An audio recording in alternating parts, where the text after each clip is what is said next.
अस team की हम बात कर रहे थे, भी कुछ लोग हमें साथ साथ ज्वाइन करेंगे और आप लोगों ने बताया कि आपकी टीम ऑलरेडी अस टीम है, तो लेट्स सी इसको थोड़ा परखते हैं कसौटी पर। We are trying to convert this. Alright. You are, yes, इंशाल्लाह। देखिए जी, पोटेंशियल डेवलपमेंट का, ग्रोथ का हमेशा रहता है, तो कोई भी ऑर्गेनाइजेशन परफेक्ट नहीं होती, ठीक है। अगर उस पर काम जारी रहे तो वो आहिस्ता आगे आगे बढ़ती रहती है। रिफ्लेक्टिंग नाउ ऑन 3 मॉडल्स, इस पे हम बात कर चुके हैं। आपने बताया कि आपकी टीम किसी हद तक अस टीम के करीब है। Okay, power of data. अब ये जो बात हम करने जा रहे हैं, ये इस पूरी ट्रेनिंग सेशन की सबसे इंपॉर्टेंट बात होगी मेरी ट्रेनिंग के टॉपिक की, कि डेटा की पावर क्या है, या जो लीडर्स हैं वो डेटा वाले लोग कैसे बन सकते हैं। Why should you know the language of data?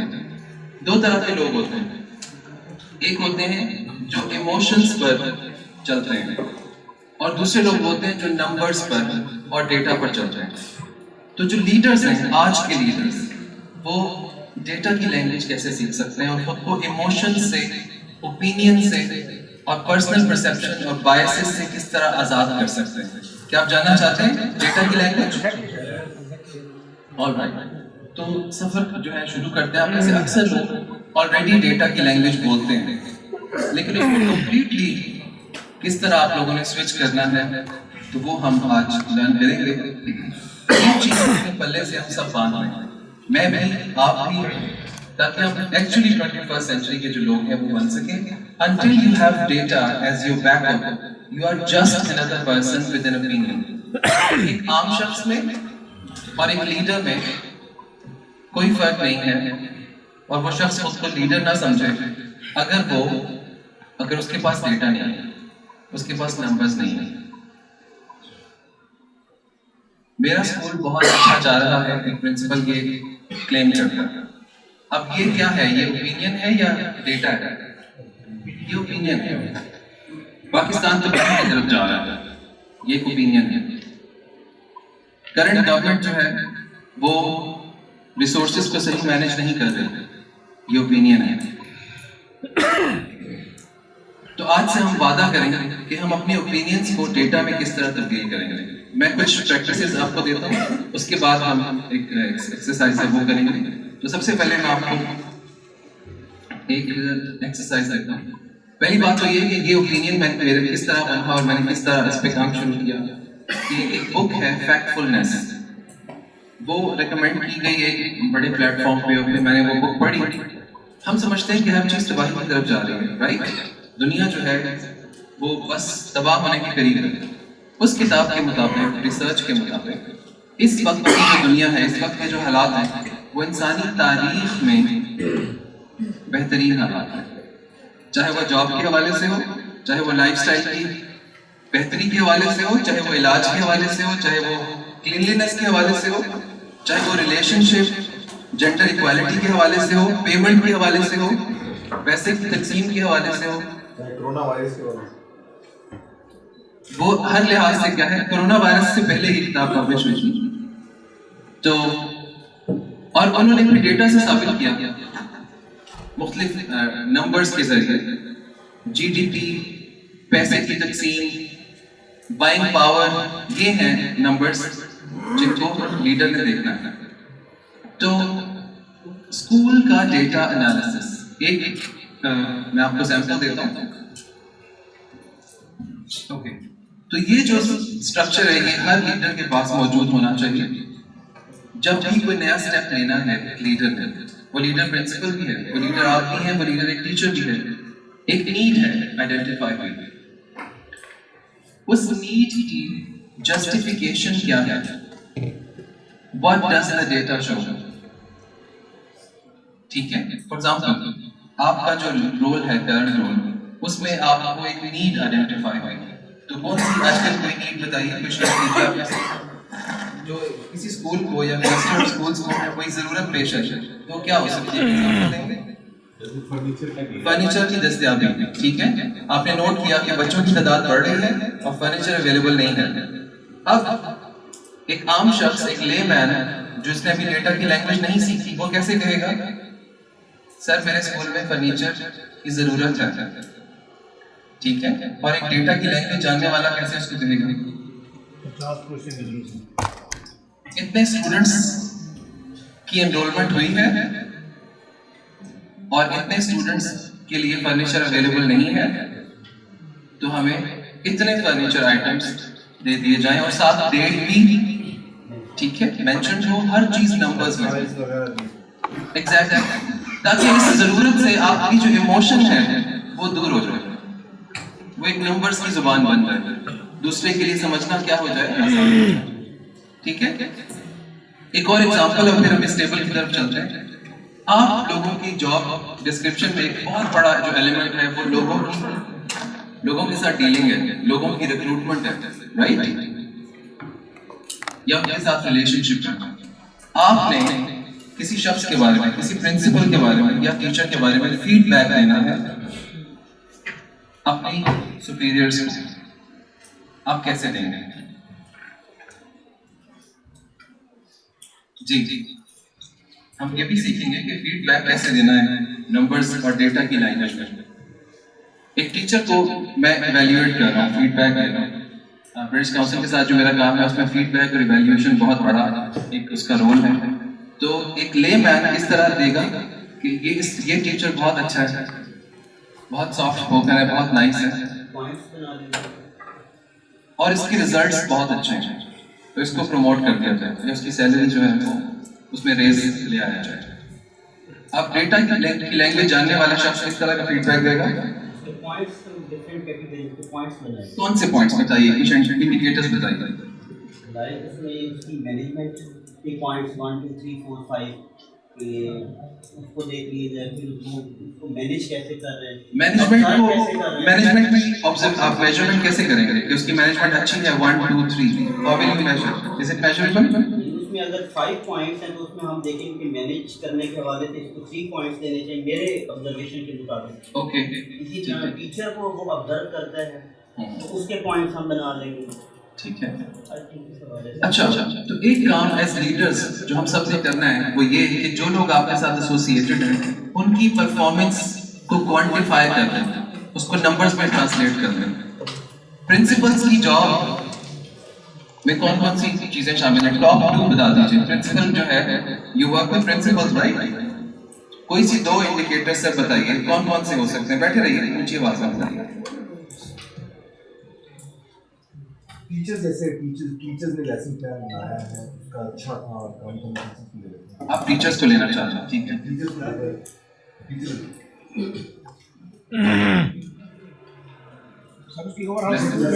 Lesson plan कैसा बना था उसको मार्क कर ले, 1 to 5 मार्क कर। इसके अलावा उसका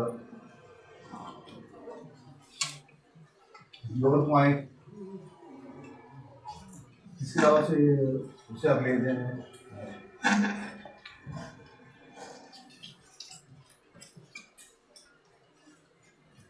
एक दो और पॉइंट्स, ठीक है, लेसन प्लान आपने कहा, कुछ और 1-2 पॉइंट्स और बताइए प्लीज। उसकी पंक्चुअलिटी है, ठीक है, और सॉरी टीम बिल्डिंग है, नंबर्स, स्टूडेंट्स की तादाद है, उसके पास कितने हैं, उसके रिजल्ट्स हैं, मंथली बाय मंथली कैसे होती है, ये तमाम किस चीज में आते हैं? नंबर्स में आते हैं। अब आपकी जो पर्सनल राय है वो क्या हो गई, उससे अलग हो गई। अगर एक शख्स आपको किसी शख्स को इवैल्यूएट करते हुए पर्सनल राय देते हुए नजर आ रहा है या उसकी लैंग्वेज में नंबर्स नहीं है, डेटा नहीं है, बल्कि पर्सनल इंक्लिनेशन और फिलिएशन है, तो फिर ये एक अच्छे लीडर की निशानी नहीं है।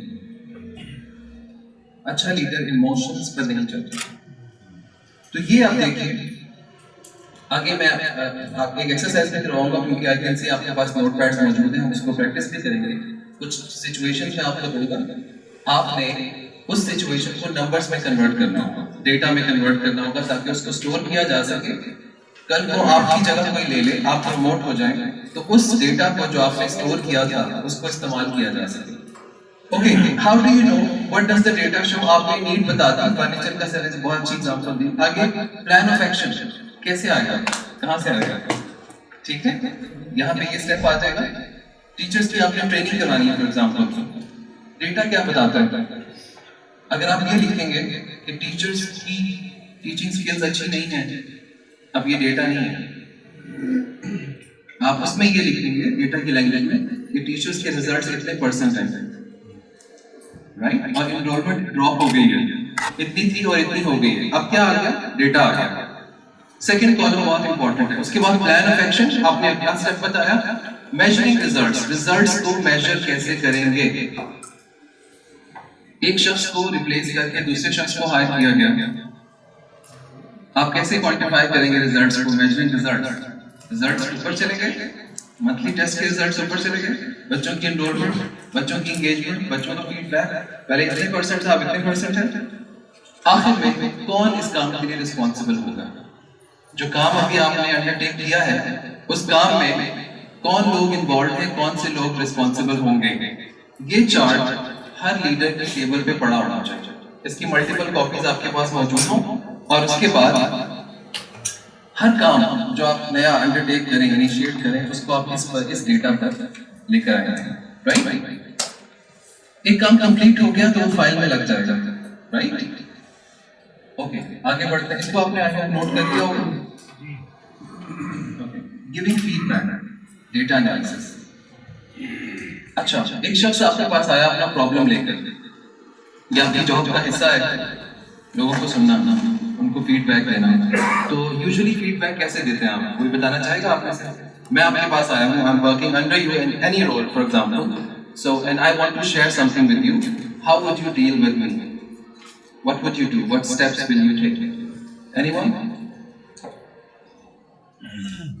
आप बात सुनेंगे, उस बात से रिलेटेड जिससे मुतल्लिका, बस कि आप एक पेरेंट हैं तो आप बताएं कि बच्चे के मुतल्लिक भी ये शिकायत है, तो उस क्लास से पहले तो प्रिंसिपल साहबा को इन्फॉर्म करेंगे, वो उस क्लास से मुतल्लिका सारा डाटा इकट्ठा करके वो फीडबैक देंगे, डाटा फॉर्म बना हुआ है, अब पता नहीं इससे मैच करता है कि नहीं आप वाले से, उसमें वो फीडबैक लिख के भेजेंगे, हम पेरेंट्स को शो कर देते हैं।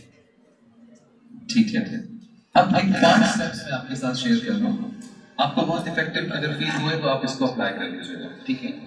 तो काफ़ी सारे स्टेप्स सर ने उसमें यूज़ किए हैं, मैं उसमें ऐड कर दूँगा। तो पहला, जैसे सर ने कहा, listening, please write it down.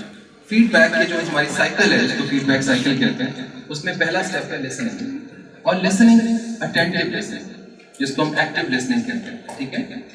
यानी बगैर डिस्ट्रैक्शन के, बगैर किसी साइड ट्रैक होने के, first any person who comes to you, you can respect that person by listening to that person. First step is listening. Second होगा rephrasing. जो उस शख्स ने कहा आप उसको अपने अल्फाज में दोहराएंगे तो अच्छा आप ये कहना चाह रहे हैं, तो ये मसला है, क्या मैं आपको समझ पाया हूँ? रिफ्रेज करने का बहुत बड़ा फायदा ये होता है कि अक्सर आपका उनका पॉइंट पहुंचता ही नहीं आप तक, आप समझ नहीं पाते या वो समझा नहीं पाते। तो रिफ्रेज करने के 2 फायदे होंगे, एक तो उस शख्स को यकीन हो जाएगा कि मेरी बात सर ने समझ ली, और दूसरा आपको यकीन हो जाएगा कि आपकी बात समझ आ गई। उसके बाद तीसरा, और ये बहुत इंपॉर्टेंट है, उनको सॉल्यूशंस देने के बजाय पहले उनसे पूछे, आस्किंग फॉर अ सॉल्यूशन। आप उनसे पूछे तो बताइए इसमें क्या हो सकता है। अक्सर लोग जब आपके पास आते हैं ना, उनके ज़हन में पहले से होता है काश सर ये करते हैं, मसला ये है, इसका हल ये होना चाहिए। They know the solution most of the times. हम एज लीडर्स क्या गलती करते हैं, people with authority, people with influence, हम कहते हैं अच्छा ये कर लें, ये कर लें, ये कर लें। हम उनसे नहीं पूछते सर आपका क्या ख्याल है, या मैम आपका क्या ख्याल है, क्या हो सकता है। So third step, please right it down, asking for a solution, giving solution नहीं, आस्किंग फॉर अ सॉल्यूशन। और वो आपको बता देंगे कि सर मेरे ख्याल में तो ये होना चाहिए, लास्ट टाइम जब ये मसला हुआ था तो हमने ये किया था, अब हो सकता है हम ये स्ट्रेटेजी प्लान करके हो सकता है। बहुत इंपॉर्टेंट फील करेंगे वो लोग। ऐसे ही होता है सर। I agree sir. अक्सर ऐसे ही होता है, पेरेंट्स खुद ही फीडबैक देने आते हैं, खुद ही सॉल्यूशन दे देते हैं किसको, और हमारे जहन में क्लिक कर चुका होता है, लेकिन हम चुप करके बैठे होते हैं, कहते हैं अच्छा ठीक है, लेकिन एकदम हम क्लिक कर चुके होते हैं कि ये सही कह रहा है, इसको हमें ऐसे ही करना है। एब्सोल्युटली। जो शख्स मसला आपके पास लेकर आता है ना, उसके पास अक्सर सॉल्यूशन मौजूद होता है। आस्किंग फॉर अ सॉल्यूशन के बाद अगला स्टेप है, अगर वो शख्स एक ऑब्जेक्टिव सॉल्यूशन तक पहुंच गया, वेल एंड गुड, वरना आप अपना सजेशन उसमें ऐड करें। गिव अ सॉल्यूशन और सजेस्ट का लफ्ज़ मैं इसलिए यूज कर रहा हूँ कि आप यूं ना कहें कि ऐसे कर लें, कमांडिंग नहीं, लेट्स ट्राई दिस, आइए ये चीज ट्राई करते हैं, ठीक है। आप चूंकि ऑब्जेक्टिवली सोच रहे हैं, डेटा के आपको पता है कि यूं ही होगा, अक्सर पता होगा, लेकिन आपने उनको क्या एहसास दिलाना है कि आप हुक्म नहीं दे रहे, आप सजेस्ट कर रहे हैं, सजेस्टिंग अ सॉल्यूशन। और आखिर में जो 5वां स्टेप है, ऑफर सपोर्ट। एक जुमला जो हम अक्सर कहना भूल जाते हैं फीडबैक लेने के बाद, हम ये कहना भूल जाते हैं कि मैं आपके साथ हूँ। Offer support. अगर कोई मसला हो तो आप फिर मेरे पास आइएगा सर, अगर ये हल हो जाए तो ठीक है, मुझे बताइएगा, मैं आपके साथ हूँ, ठीक है। आखिर में ये एक जुमला अगर आप ऐड कर दें हर मीटिंग के बाद कि I am with you, we are in this together, तो क्या होगा, एक कंप्लीट जबरदस्त 360 एक्सपीरियंस हो जाएगा। 360 की बात चल रही थी, तो ये भी एक 360 फीडबैक हो जाएगा। तो 5 steps: listening, rephrasing, asking for a solution, suggesting a solution, offering support, right? अच्छा, ये सिर्फ प्रोफेशनल नहीं है, पर्सनल भी है। घरों में आप प्रॉब्लम सॉल्व करते हैं, बहन भाइयों के, वाइफ आपसे कुछ शेयर करना चाहती है, कोई और रिलेटिव, आपके 5 स्टेप्स ट्राई करके देखिए, सारे मसाइल हल हो जाएंगे, अक्सर जरूर हो जाएंगे, सारे अगर ना भी हो, राइट? तो लोगों को हम अक्सर सुनते नहीं है, इंपॉर्टेंस नहीं देते, तो सुने, उनको रिफ्रेश करें, उनसे पूछें क्या हो सकता है, फिर अपना थोड़ा सा ऐड करें, लेट्स या आओ ये ट्राई करें, और आखिर में उनको कहेंगे मैं आपके साथ हूँ। ओके, ये येलो इफेक्ट मैं आपके साथ शेयर करता हूँ। आप में से कोई जानता है येलो इफेक्ट क्या होता है? ओके, पढ़ा तो है लेकिन याद नहीं है। एनीवे, येलो इफेक्ट जो है वो ये है कि हम इंसान हैं और हम मुख्तलिफ प्री कंसीव नोशन, जिसको कहना चाहिए कि हमारे जहन में पहले से कुछ तसव्वुरात लोगों के बने होते हैं, उसके मुताबिक एक्ट करते हैं। पहले आपको इसका बैकग्राउंड बताता हूं। लोगों के बारे में जो हमारे ख्यालात होते हैं जब हम मिलते हैं किसी शख्स से, वो अक्सर गलत साबित होता है। एक शख्स आपके पास आया, उसकी ड्रेसिंग, उसकी लुक्स और उसकी बोलचाल के मुतालिक आप एक नजरिया बना लेते हैं। क्या नजरिया जरूरी है कि वो दुरुस्त हो? जरूरी नहीं है। एक रिसर्च आपके साथ शेयर करता हूँ और आपको बहुत ही थोड़ा शॉकिंग लगेगा कि दुनिया भर में जो लोग गुड लुकिंग हैं, गुड लुकिंग एक वास्ट टर्म है जिसमें आपकी ड्रेस है, आपकी अपीयरेंस है, आप कैसे खुद को कैरी करते हैं, उनकी इनकम एवरेज लुकिंग लोगों से 35% ज्यादा होती है। और ये सिर्फ बिजनेस वर्ल्ड में नहीं है, तमाम वर्ल्ड में। इसमें एजुकेशन भी शामिल है, सेल्स भी शामिल है, मार्केटिंग भी शामिल है।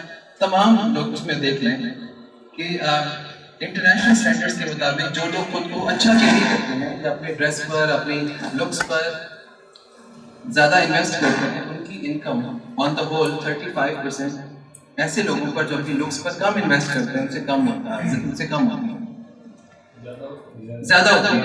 एवरेज लुकिंग लोगों की कम होती है और जो ज़्यादा इन्वेस्ट करते हैं खुद पर, सेल्फ डेवलपमेंट पर, उनकी ज़्यादा होती है। अब ये क्या है हेलो इफेक्ट?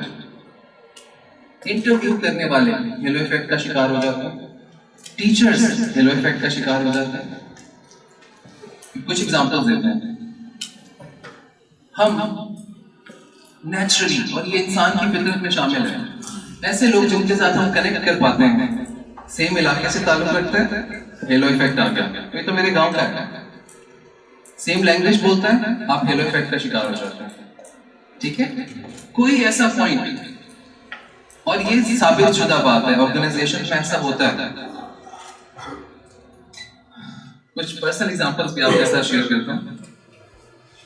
यूनिवर्सिटी के दौर में, बहुत पुरानी बात है, हमारे 2 दोस्त थे जिनका जीपीए 4 आ जाता था। किसी भी लड़के का जीपीए 4 नहीं आता था, सिर्फ लड़कियां अपना हक समझती थी 4 जीपीए पर। नया नया सेमेस्टर सिस्टम इंट्रोड्यूस हुआ था, और उन 2 लड़कों के जो नाम थे, एक लड़के का नाम था मुमताज और एक का नाम था शाहीन। जब असाइनमेंट सबमिट होती थी तो अब्दुल रहमान खटक का जीपीए आता था 3.2, 3.4, 3.6। मुमताज का 4 आ जाता था। हमने थोड़ा सोचा इस बारे में, तो ये अक्दा खुला कि चूंकि इनके नाम मुमताज और शाहीन है,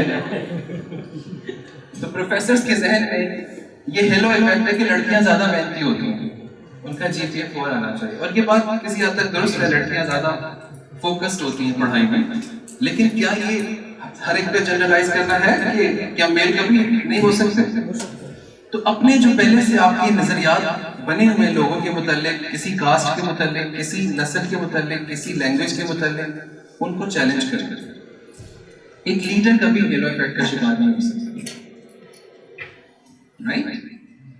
एक और रिसर्च अमेरिका में हुई और आप हैरान होंगे कि अमेरिका जो खुद को मतलब जेंडर इक्वालिटी का टॉर्च बेरर कहता है, वहां पे मुख्तलिफ ऑर्गेनाइजेशंस में CV सबमिट किए गए, रेज्यूमे सबमिट किए गए, और सेम क्वालिफिकेशन, सेम एक्सपीरियंस, लेकिन नाम जो है ना मेल और फीमेल के रखे गए स्टडी के तौर पे, और ये पब्लिश हो चुकी है रिसर्च, आप इसको गूगल कर सकते हैं।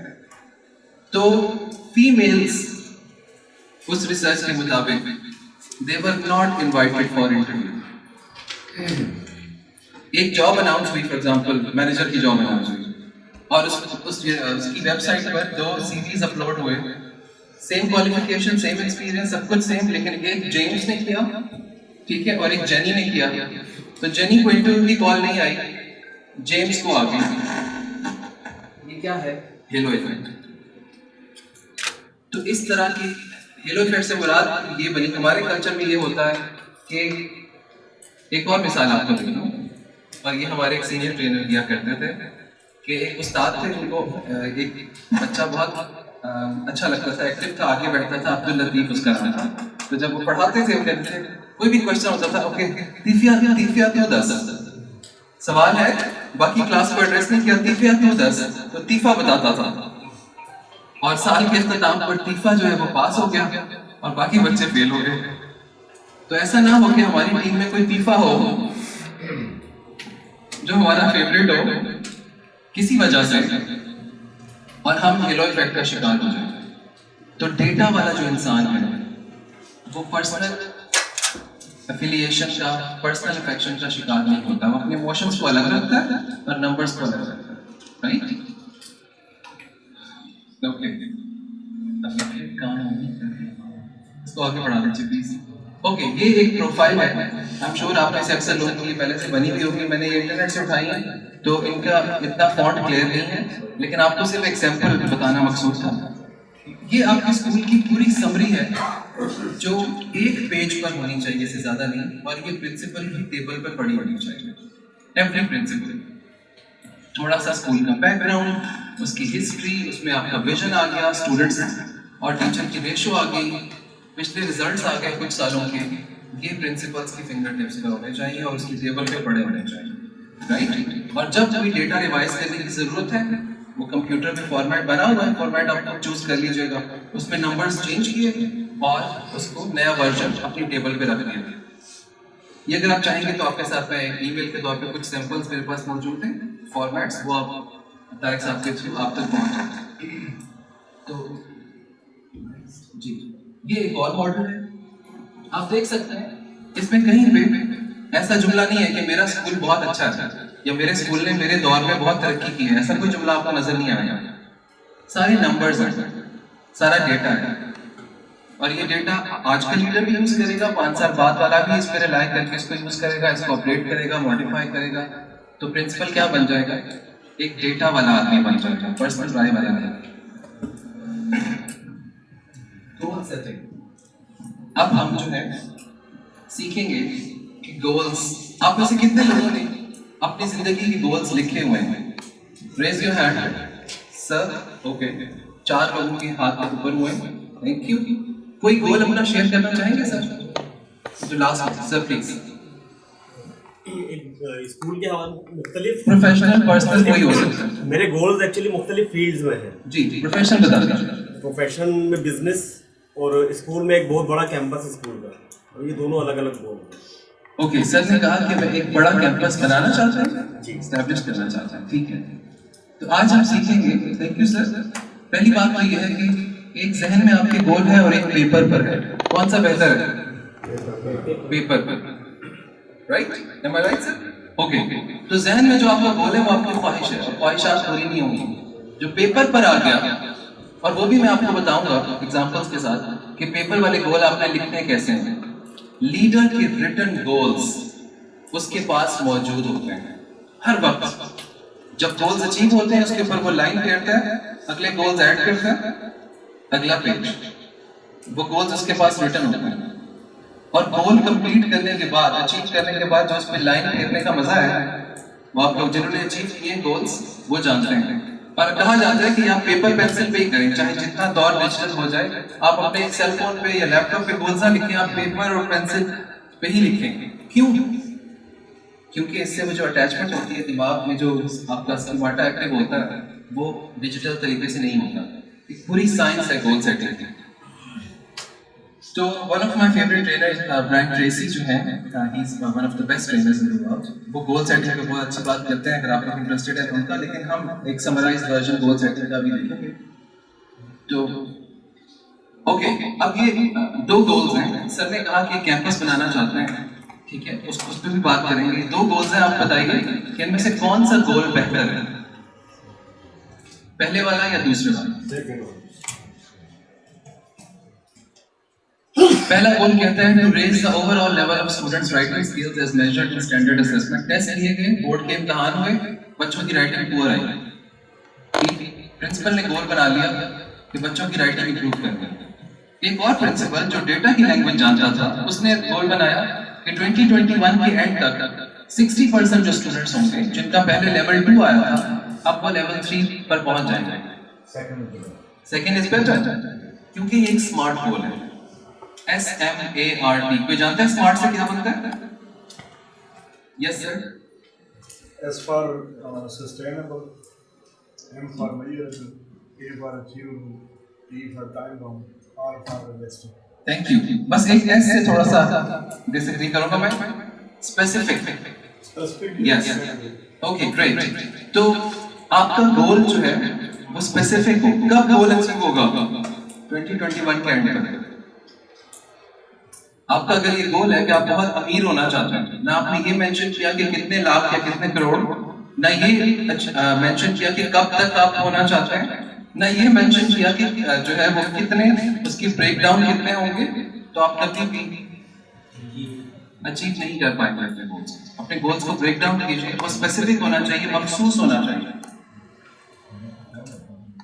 अगर आपका गोल ये है कि आप बच्चों को अच्छा पाकिस्तानी बनाना चाहते हैं, ये एक स्मार्ट गोल नहीं है।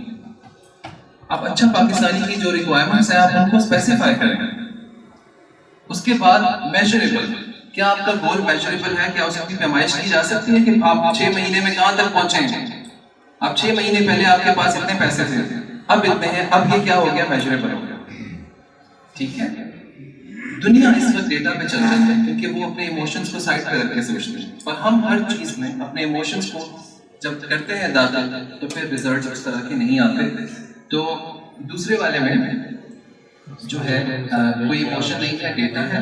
अच्छा, S और M हो गया। A अचीवेबल, आप इम्पॉसिबल टारगेट्स ना अपने लिए सेट कर लें, हालात और वाकयात के मुताबिक टारगेट सेट करें। ठीक है, आप ये ना कहें कि अगले हफ्ते तक मेरे बैंक में 1 करोड़ रुपया होगा, ठीक है, क्योंकि वो इलीगल मीन से तो आ सकेगा लेकिन फेयरली नहीं आ पाएगा, राइट। और उसके बाद रियलिस्टिक, और आखिर में टाइम बाउंड। टाइम जरूर मेंशन करें, कब तक करना है जी? 2021 के एंड तक करना है। ओके, आगे बढ़ते हैं। अच्छा, ये एक प्रिंसिपल है, परेटो प्रिंसिपल, इसको मैं थोड़ा समराइज करूंगा और उसके बाद हम आगे बढ़ेंगे। कभी भी ये वाला जो प्रिंसिपल है ये अप्लाई नहीं होगा कि आप 100% एफर्ट करें और 100% आउटकम आए, ऐसा मत करें, आप एग्जॉस्ट हो जाएंगे। ठीक है, 80-20 रूल या परेटो प्रिंसिपल क्या है? Next sir. ओके, पहले तो मैं आपको थोड़ा बैकग्राउंड बता दूं इसका कि मैंने इसको क्यों लिखा और लीडर्स के लिए क्यों जरूरी है। 80-20 रूल क्या है, इसको आप मजीद भी जाके पढ़िएगा, नोट आप कर सकते हैं। पहले इनकम की बात करते हैं। आपकी जो 20% आपकी पॉपुलेशन है वो आपकी 80% रिसोर्सेज रखती है। इस वक्त दुनिया की आप देख रहे हैं 20% पॉपुलेशन 80% पूरी दुनिया की जो रिसोर्सेज है उसको थामे बैठे हैं, सही है। और आपके डेटा से, और ये इतनी हैरान कुन है ये रिसर्च, हर जगह 80-20 रूल अप्लाई होता है। पाकिस्तान में आप देख रहे हैं 20% पॉपुलेशन ऐसी होगी जो पाकिस्तान की 80% रिसोर्सेज की मालिक होगी। आपकी जो 20% स्किल्स होती हैं वो आपकी 80% सक्सेस की वजह होती है। आपकी जो सारी स्किल्स हैं वो एक जितनी यूजफुल नहीं है। आपकी कुछ स्किल्स ऐसी हैं 20% सिर्फ जो आपकी 80% सक्सेस की वजह बनती है। आपके साथ जो लोग काम कर रहे हैं उनकी बहुत सारी स्किल्स हैं, लेकिन उनकी 20% स्किल्स ऐसी हैं जो सबसे ज्यादा वैल्यूएबल है, 80% रिजल्ट लाने के काबिल है। तो एक ऐसा लीडर जो लोगों को सही काम कहता है, देखिए मैं आपको एक एग्जांपल देता हूँ। मैं एक पर्सनली एंटरप्रेन्योर हूँ और मेरी बहुत सारी फील्ड्स हैं। मैं ऑनलाइन भी काम करता हूँ, ट्रेनिंग, मैं फेस टू फेस ट्रेनिंग भी देता हूँ, मैं मटेरियल भी लिखता हूँ, लेकिन इनमें से कोई एक काम ऐसा होगा जो बाकी तमाम कामों पर हावी होगा। इनकम के हवाले से भी, मेरी पसंद नापसंद के हवाले से भी। वो 20% काम अगर मैं उस पर फोकस करूँ तो क्या होगा, मेरा रिजल्ट बहुत बेहतर हो जाएगा 80%। तो choosing the right people for the right job, उससे आपकी एफर्ट क्या हो जाएगी, कम हो जाएगी। दुनिया एफर्ट पर नहीं चल रही, ये हार्ड वर्क का दौर नहीं है, ये स्मार्ट वर्क का दौर है। अगर आपके पास 4 लोग हैं और उन 4 लोगों को आपने गलत काम असाइन किए, उनसे आप चाहे 100% एफर्ट करवा लें, रिजल्ट अच्छे नहीं आएंगे।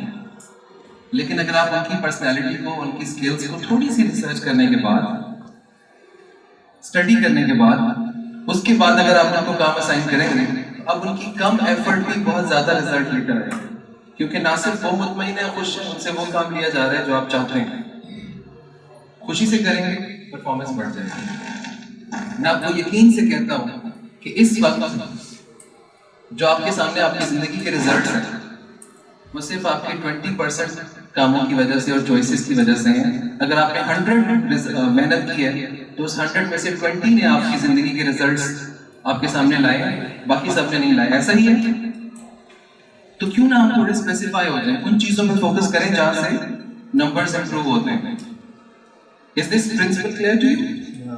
80-20 रूल सर। इसमें सर मैं आपको एक चीज़ ऐड करता हूँ। जी जी, आपको हमने इसको पढ़ा भी था ना, एक वर्कशॉप करना है, ठीक है। उसके अंदर ये 20-80% रूल से मुराद ये है कि वो ये कहते हैं कि अगर आप क्लास में हैं उसके अंदर आपको का टाइम 40% है, यानी 40 मिनट का पीरियड है, तो आप टीचर जो है ना वो 40 का यानी 20% खुद खर्च करें, 80% जो है ना वो स्टूडेंट यूज़ करें। तो उसको वो कहते हैं कि 20% 80% रूल्स कहते हैं। इसीलिए कि आप दिन में 2 घंटे काम करके आप वो आउटपुट निकालें जो कि एक आदमी 8 घंटे काम करता है और वो उतनी आउटपुट नहीं निकाल सकता। ये इसका डिफरेंट एस्पेक्ट है and I agree with this sir. यकीनन 80-20 रूल मैंने बहुत सारी चीज़ों पे अप्लाई करके देखा है, वो होता है। आप अगर 10 घंटे काम करते हैं तो उसमें जो 2 घंटे आपने काम किया वो आपके बाकी घंटों पर बहुत भारी होगा, ऐसा ही होगा।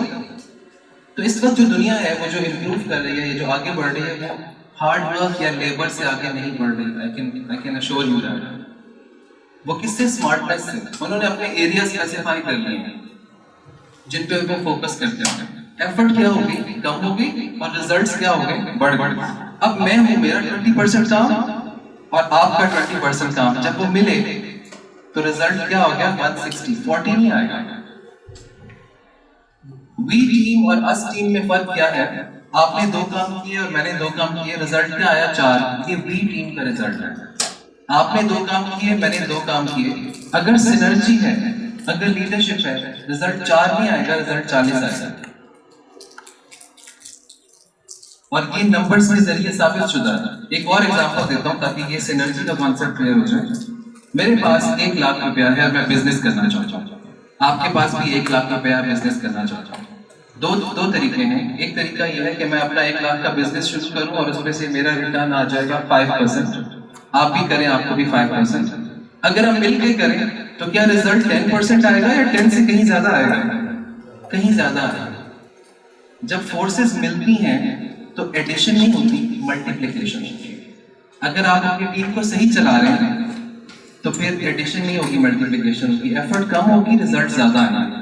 क्योंकि लोगों से वो काम लिया जा रहा है जो वो करना चाहते हैं या जो वो सलाहियत रखते हैं। Right person for the right job. मुझे जो काम पसंद है, मुझे ट्रेनिंग पसंद है, फेस टू फेस ट्रेनिंग, मैं घंटों कर सकता हूँ।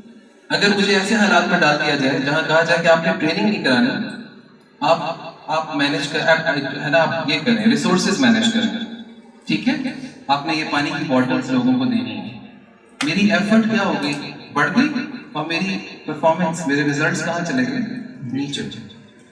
हम लोग कहीं ऐसा काम तो नहीं कर रहे या सिर्फ उन कामों पे फोकस तो नहीं कर रहे जो लो वैल्यू काम है। हाई वैल्यू काम तो सिर्फ 20% होते हैं जिनके रिजल्ट 80% आता है। तो गोल सेटिंग का एक फायदा ये भी होता है कि आपकी जो एफर्ट है वो क्या हो जाती है, स्पेसिफाई हो जाती है, फोकस्ड हो जाती है।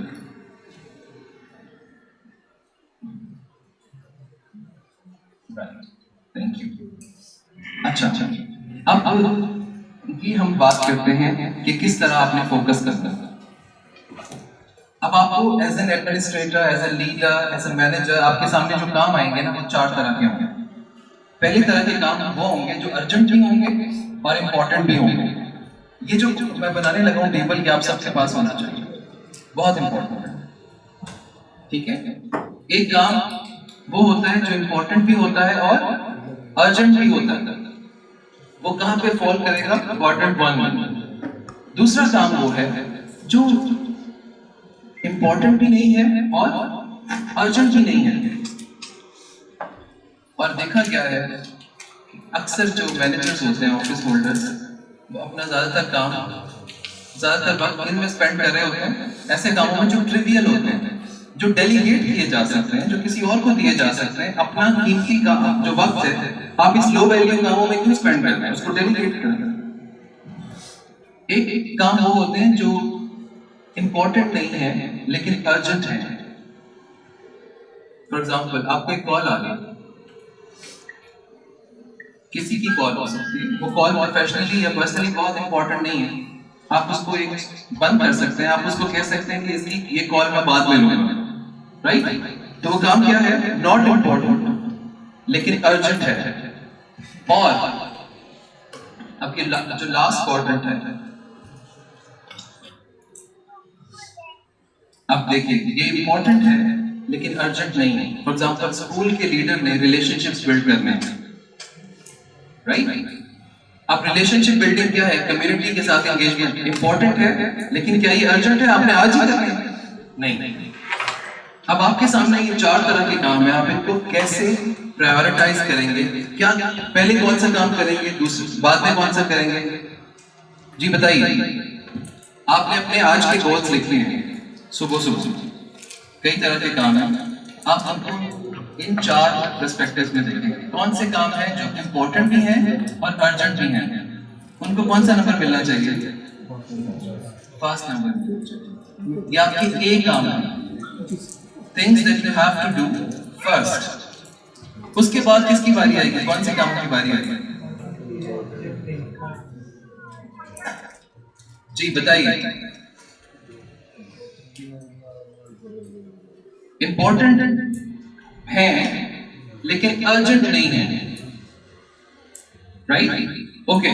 उसके बाद जो काम इंपॉर्टेंट भी नहीं है और अर्जेंट भी नहीं है, उनके साथ आप क्या करेंगे, उनको आप या रख लेंगे या डेलीगेट कर देंगे। डेलीगेशन एक बहुत बड़ा आर्ट है कि आपने अपना काम जो है वो किसी को असाइन कर दिया।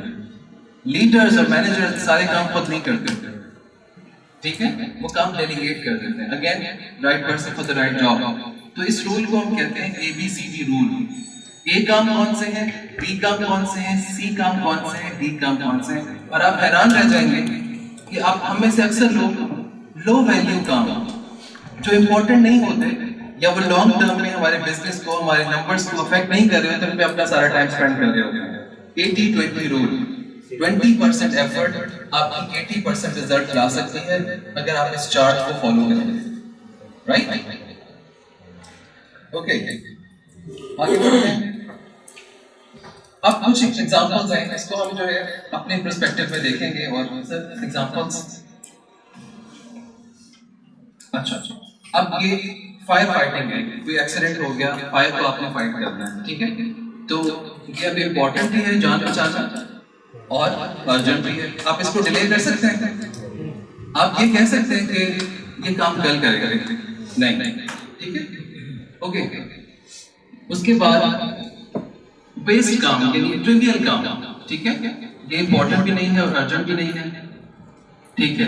अब ये डिसेप्शन है कि आप खुद को धोखा दे रहे हैं कि ये काम बहुत अर्जेंट है, आज ही होना चाहिए, स्कूल का बिल पे करना है, सारी एनर्जी उस पर फोकस कर रहे हैं, ठीक है? पहले तो ये था कि उसको मैनेज किया जाता टाइम पे, ठीक है, ताकि वो अर्जेंसी की सिचुएशन ना आती, आपका टाइम वेस्ट ना होता, उसको डेलीगेट कर दिया जाता, ठीक है? और ये जो है आपका कि वो चीजें जो अर्जेंट नहीं है लेकिन इम्पोर्टेंट है, ये आपके क्वालिटी टाइम मांगती है।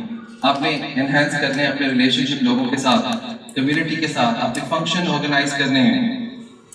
जो आप फंक्शंस करते हैं बिजनेस की एनहेंसमेंट के लिए या रिलेशनशिप बिल्ड करने के लिए, लोगों के साथ ताल्लुकात को बेहतर बनाने के लिए, वो अर्जेंट होता है या नहीं होता? अर्जेंट नहीं होता, लेकिन क्या अहम होते हैं आपके बिजनेस के लिए? होते हैं। तो उसके लिए टाइम तब आप निकाल सकेंगे जब ये जो डिसेप्शन और वेस्ट है इससे आपकी जान छूट जाएगी। तो गोल सेटिंग जो अभी हमने सीखी है थोड़ी देर पहले, स्मार्ट गोल्स, वो आपकी ये वाला जो काम है ना, एफर्ट, ये बचा देंगे। ओके, अगेन कुछ एग्जांपल्स हैं, कौन सी क्राइसिस है जिनसे हमने, कौन से काम है जो आपका टाइम वेस्ट करते हैं।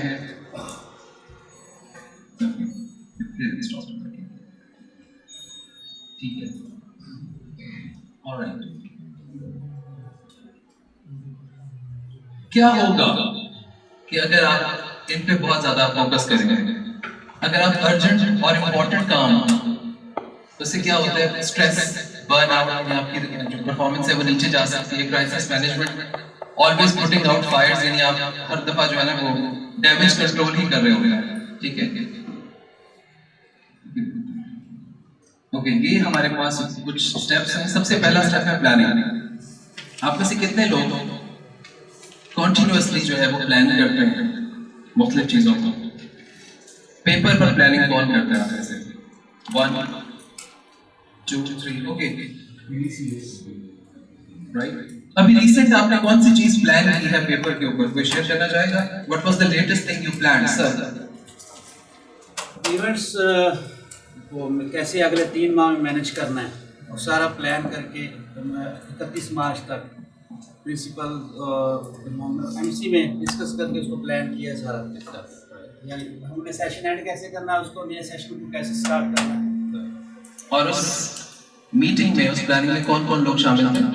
उसमें principal, vice principal, coordinators, excellent, यानी स्टेक होल्डर्स शामिल थे। इफेक्टिव प्लानिंग क्या वो पेपर पर हुई? पेपर पर हुई, और एमसी जो ग्रुप है व्हाट्सएप उसमें भी शेयर हुई, मेल भी हुई। और उसके बाद जो लोग रिस्पॉन्सिबल होंगे और रिजल्ट्स को कैसे मेजर किया जाएगा, राइट, वो सब उसमें शामिल था। वो जो चार्ट मैंने आपके साथ शेयर किया था वो आप लोग हमेशा प्लानिंग में इस्तेमाल करेंगे। Next, okay, monitoring.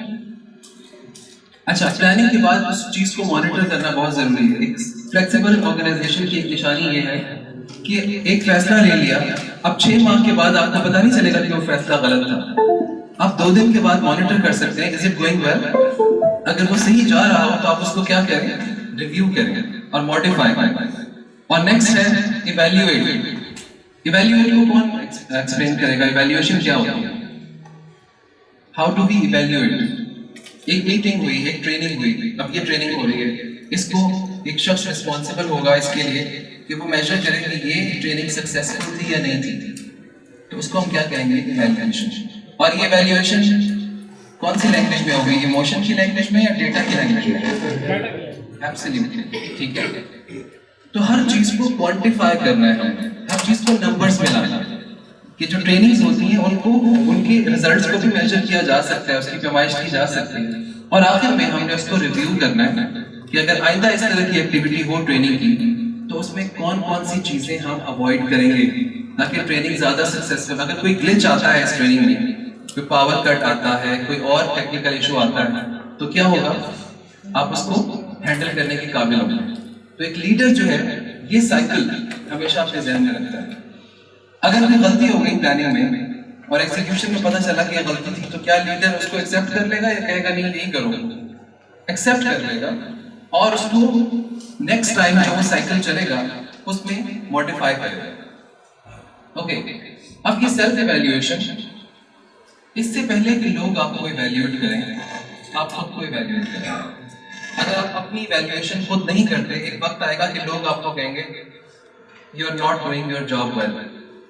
एक लीडर पर ये वक्त नहीं आना चाहिए कि कोई और आपको आकर कहे कि सर आप अपनी जॉब ठीक नहीं कर रहे। Self evaluation, rigorous self evaluation is at the heart of effective school improvement। ठीक है, स्कूल किस तरह अपनी सेल्फ इवैल्यूएशन जो है वो कंप्लीट कर सकते हैं, उसका बाकायदा एक क्राइटेरिया है।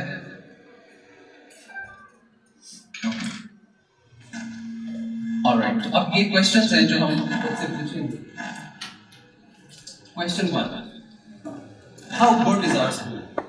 आपके स्कूल क्या, ये खुद से कॉन्स्टेंटली पूछते रहे कि आपका स्कूल या आपके स्कूल्स कितने अच्छे हैं। अब ये अच्छे जो है ये इमोशन वाला आंसर होगा या डेटा वाला आंसर होगा? स्कूल की जो रिस्पॉन्सिबिलिटीज है वो डेटा की सूरत में आपके सामने लिखी हुई होंगी। एनरोलमेंट इतनी है, इतने परसेंट इम्प्रूव हुई है, फैसिलिटीज इतनी है, इतने परसेंट इम्प्रूव हुई है, राइट? और उसके बाद पेरेंट्स के साथ एंगेजमेंट इतनी है, इतने परसेंट इम्प्रूव हुई है, टीचर्स की प्रोफेशनल डेवलपमेंट इतनी है, इतने परसेंट इम्प्रूव हुई है, रिजल्ट्स इतने हैं, इतने परसेंट इम्प्रूव हुए हैं। ये आपके पास क्वेश्चन हमेशा डेटा की सूरत में मौजूद है। कोई विजिटर आकर आपसे पूछे, just example, nobody can ask you, लेकिन इफ समबडी वांट्स, कोई हेड ऑफिस से आपसे पूछे कि सर नंबर्स, आप उनको नंबर्स की लैंग्वेज में बता सकते हैं सर ये चार्ट इस वक्त संभाला, उस वक्त ये थी सिचुएशन और अब ये सिचुएशन है। नंबर्स, और नंबर्स झूठ नहीं बोलते, आप उनको डिफेंड कर सकते हैं, ऐसा है? ओके, उसके बाद हाउ डू वी नो, हमें कैसे पता कि आप ठीक कह रहे हैं? तमाम जो डेटा होता है वो वेरीफाइबल होता है, आप उसको वेरीफाई कर सकते हैं। ओके, उसके बाद what are we going to do about it? अगर कोई चीज ठीक नहीं है तो आप उसके लिए क्या करेंगे? What steps will you take?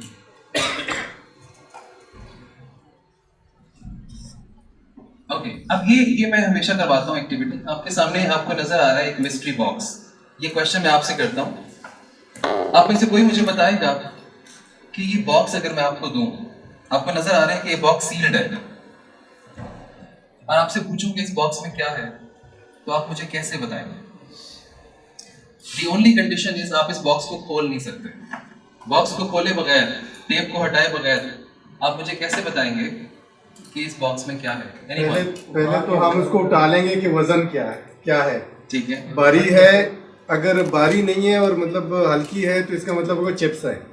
ठीक है, अगर बारी है तो फिर हम समझेंगे कि कोई अच्छा सा गिफ्ट आपने दिया है। ओके, उसके वजन से, थैंक यू। और कोई तरीका, और क्या कर सकते हैं?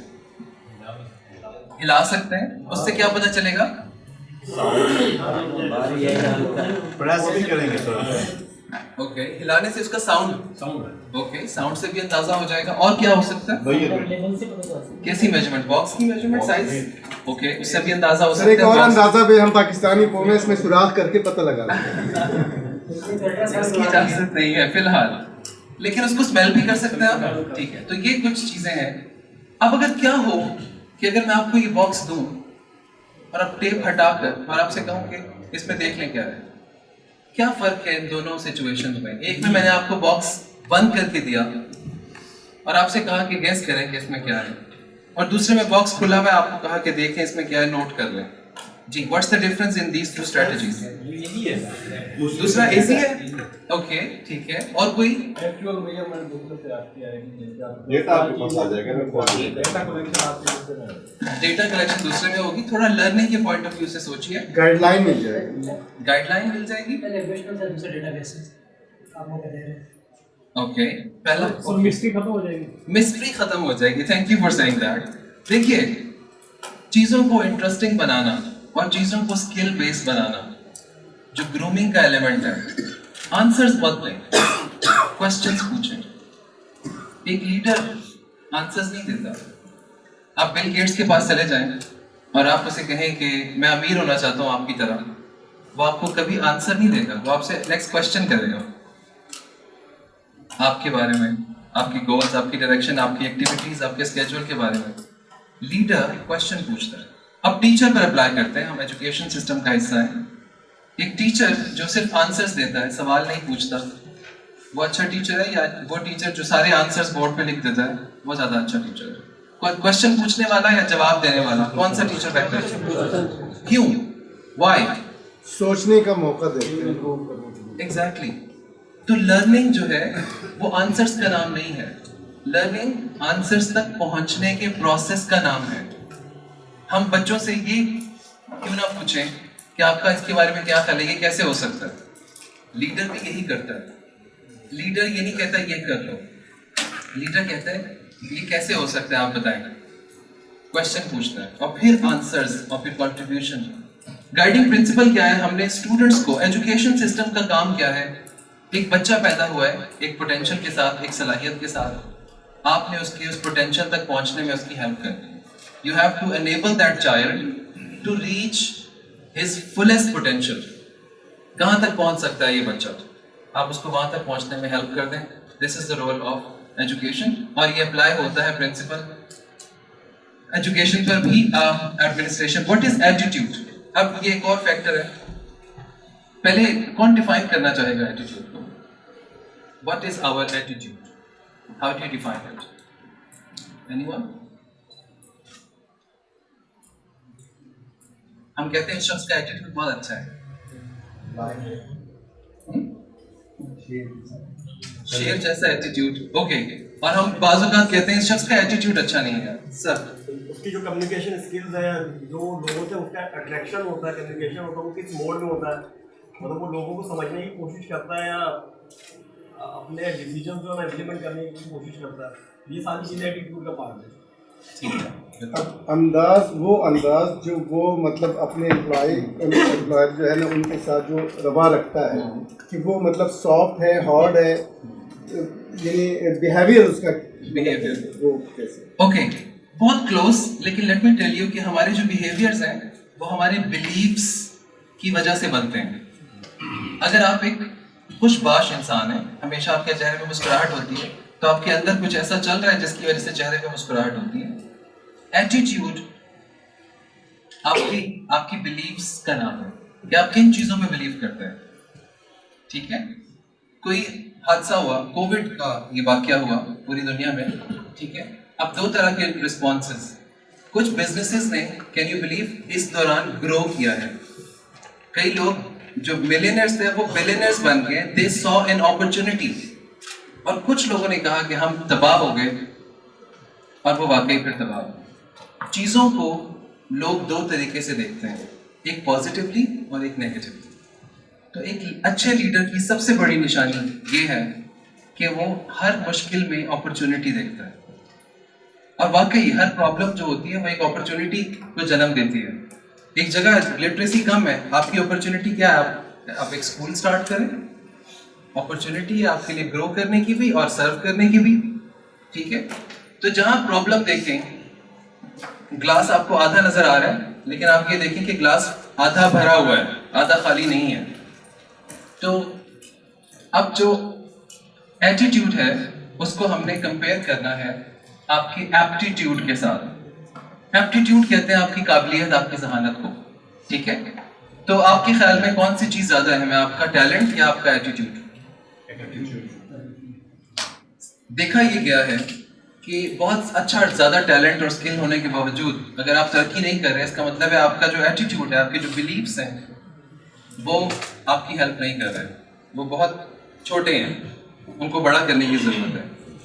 और अगर आपका बेहतरीन एटीट्यूड है तो फिर आपकी परफॉर्मेंस भी क्या होगी? अच्छी होगी। ठीक है, तो मुझे ये बताइए, वापस आइएगा, कि आप अपनी जो टीम है उनका पॉजिटिव एटीट्यूड लाने के लिए क्या कर सकते हैं? How can you make sure कि आपके साथ जो लोग काम कर रहे हैं उनका एटीट्यूड पॉजिटिव हो, वो हर चीज को पॉजिटिवली देखें। Yes, what can we do? Thank you. हमें पॉजिटिव होना पड़ेगा, रोल मॉडल। उनके अंदर सर ओनरशिप पैदा करनी है। ओनरशिप पैदा करना कहना और उसको पैदा करना are two different things. Sir ने कहा कि ओनरशिप पे बात करते हैं। सर ने कहा कि पहले आपको खुद अपना एटीट्यूड क्या रखना होगा, पॉजिटिव।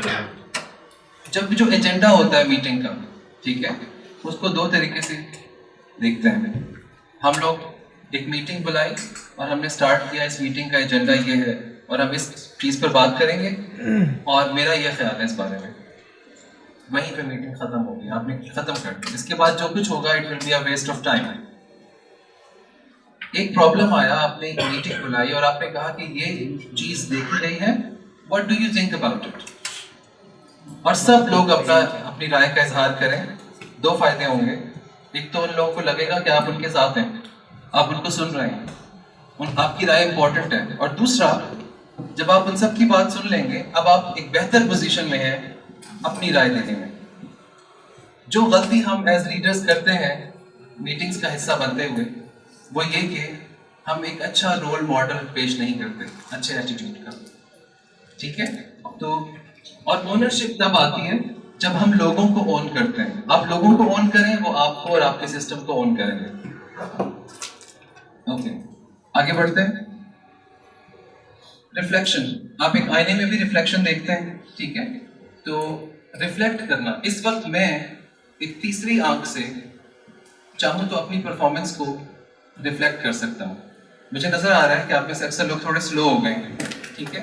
तो एक रिफ्लेक्शन, अगर मेरी तीसरी आंख खुली हुई है तो वो मुझे क्या बताएगी कि किसी एनर्जाइजर की जरूरत है, एक एक्टिविटी की जरूरत है जो बहुत जल्द अभी आने वाली है, और उसमें यू विल बिकम क्यूरियस, और ये जो थोड़ा सा स्लो हो गई है वो क्या हो जाएगा, चेंज हो जाएगा। अब रिफ्लेक्शन तो हर वक्त, और ये प्रैक्टिस से आता है। लीडर की जो तीसरी आंख है रिफ्लेक्शन वाली, वो क्या होनी चाहिए, खुली होनी चाहिए। Okay, reflection in education.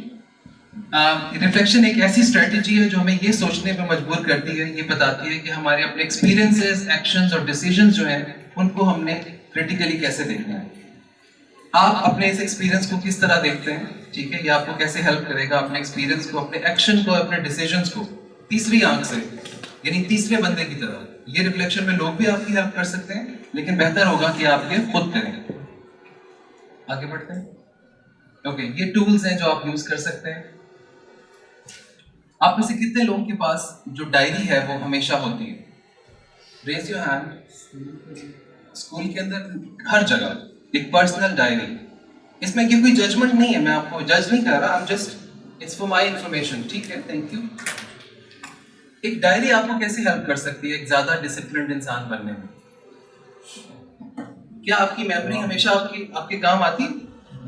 आप अक्सर चीजें भूल जाते हो। ज़हीन तरीन लोग भी बहुत काम की चीजें मिस कर देते हैं, और एक अच्छा लीडर हमेशा अपने साथ एक डायरी रखता है, जहां उसको कोई चीज इंपॉर्टेंट नोट करने वाली नजर आती है फौरन नोट कर लेता है। वो अपने हाफजे पर रिलाई नहीं करता, क्योंकि आपका हाफजा आपको धोखा दे जाता है, ठीक है। तो हमेशा अपने पास एक छोटी सी पॉकेट डिक्शनरी रखें, या एक डिजिटल सोल्यूशन आपको उसका दूं। जब आपने कोई लर्निंग का पॉइंट देखा और आप एक वॉइस नोट रिकॉर्ड करके आप उसको अपने पास रख सकते हैं। अगर आप नोट नहीं कर सकते, आप उसको टाइप कर सकते हैं अपने सेल फोन में। आप खुद को एक ईमेल भेज सकते हैं, आप किसी चीज की फोटो लेके खुद को ईमेल कर सकते हैं या उसको सेव कर सकते हैं।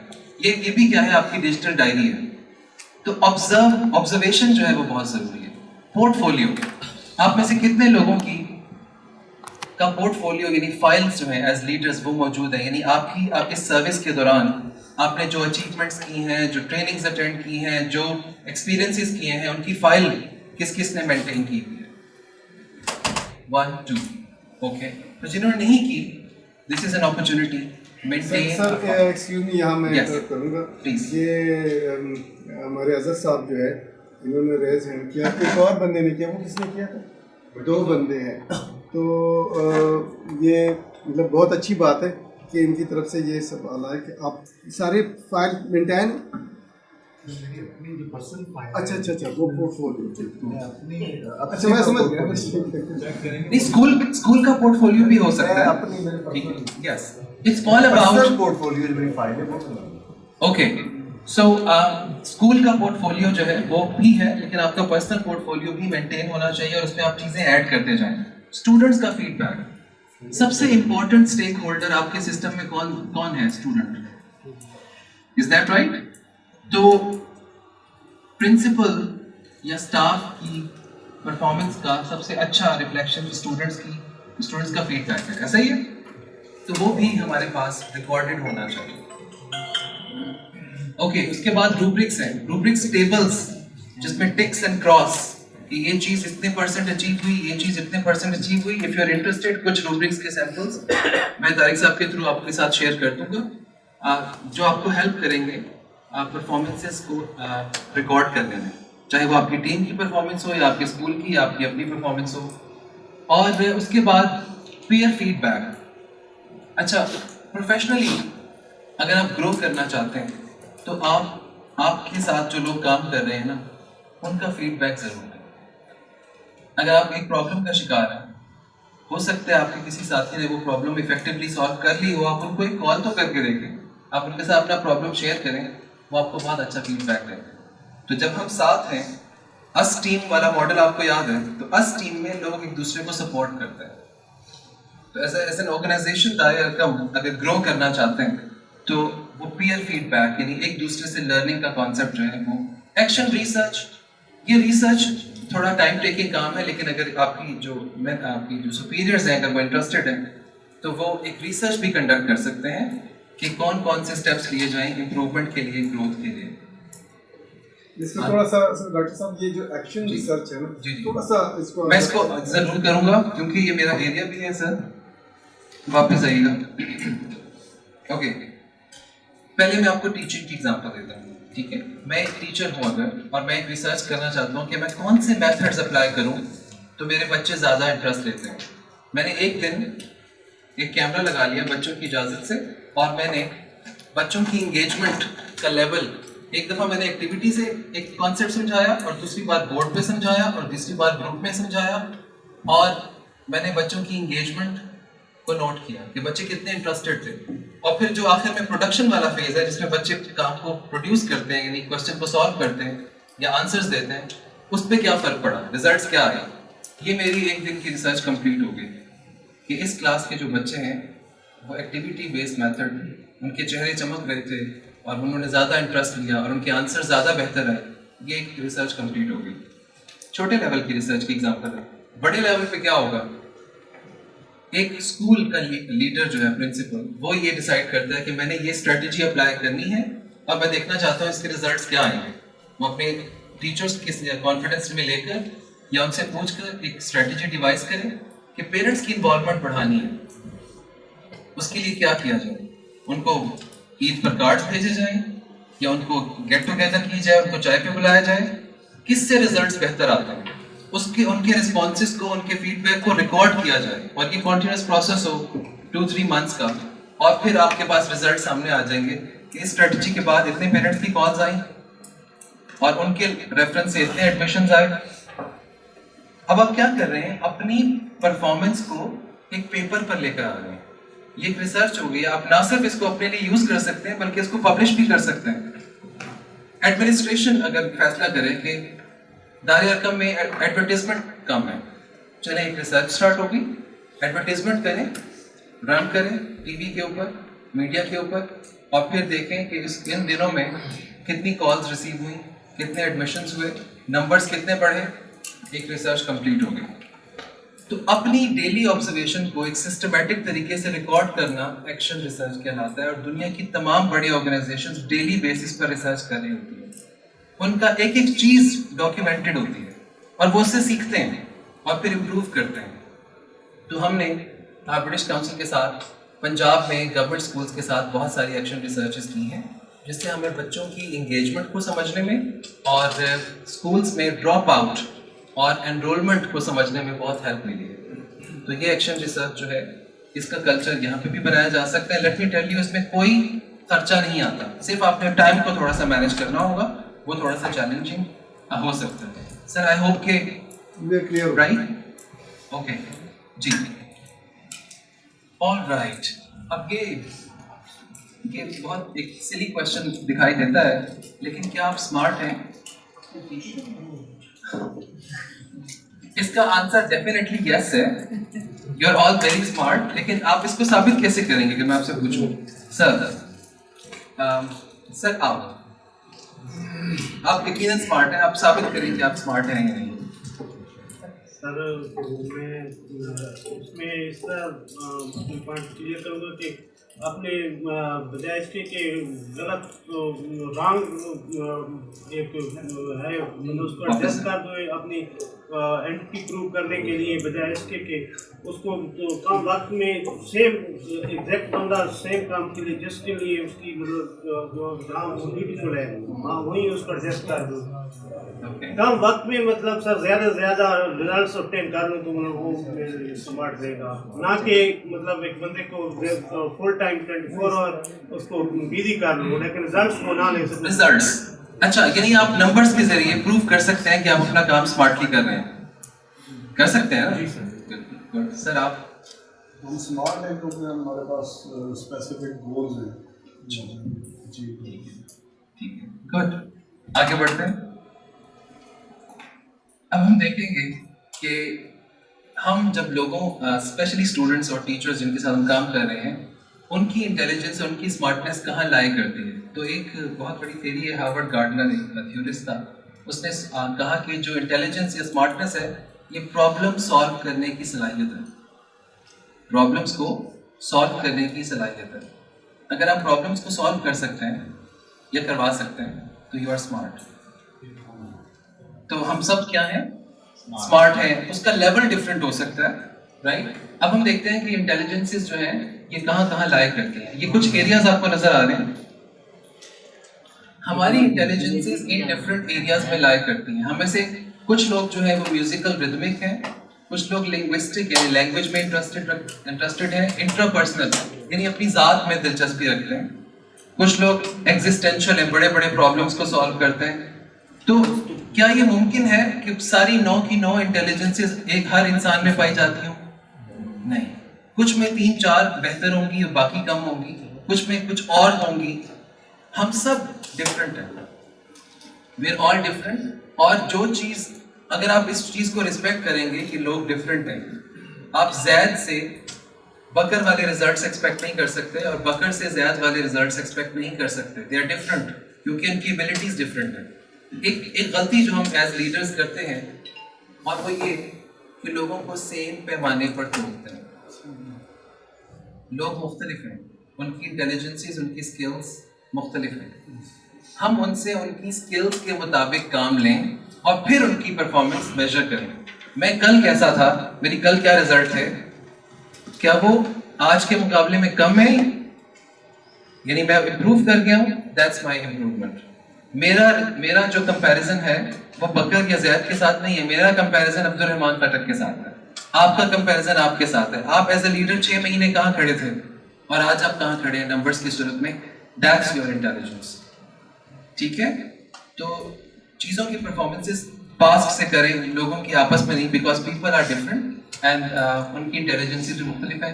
अब आई इन्वाइट यू कि अपनी 1-2 स्ट्रेंथ्स जो है ना वो मेरे साथ शेयर करें। कि जैसे मैं आपके साथ एग्जांपल के तौर पे शेयर करता हूँ, I am good at asking questions, ठीक है, वन ऑफ माय स्ट्रेंथ्स। अब आप बताइए what is your strength? Sir? Social networking करना। Okay, I am good at social networking, ठीक है। Anybody else? पॉजिटिविटी। ओके, अब पॉजिटिविटी अगेन सर हमने शुरू में बात की थी, ये डेटा की लैंग्वेज नहीं है, क्योंकि मैं ये नहीं कह सकता कि आप 60% पॉजिटिव है या 70%। कोई ऐसी चीज़ बताइए जिसकी मैं पैमाइश कर सकूं।